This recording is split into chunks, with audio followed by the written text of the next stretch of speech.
చీర ఎవరికన్నా? రాఖీ పండుగ వస్తుంది కదా, చెల్లెల కోసం తీసుకున్నా. వస్తా అన్నా.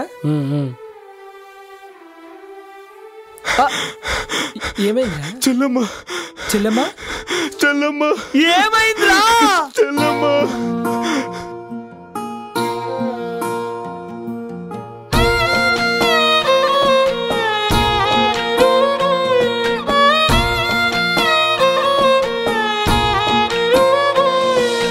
ప్రాణంగా చూసుకుంటన్నోడే ప్రాణాలే తీసినడా,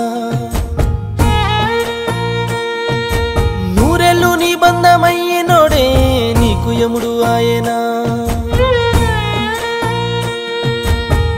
పెద్దలను ఎదిరించి ప్రేమించి పెళ్లి చేసుకొని అన్నదమ్ములను మరచి అత్తింట్లో అడుగుపెట్టి ఎన్నెన్నో ఆశలనే ఎదలోనే దాచుకుని మరి తాడే ఉయ్యాలయ్యిందా ఓ చెల్లమ్మ, ఊపిరే ఆగిపోయిందా నా చెల్లమ్మ, మరి తాడే ఉయ్యాలయ్యిందా ఓ చెల్లమ్మ, రాఖీ నాకు కట్టేదెవరమ్మా?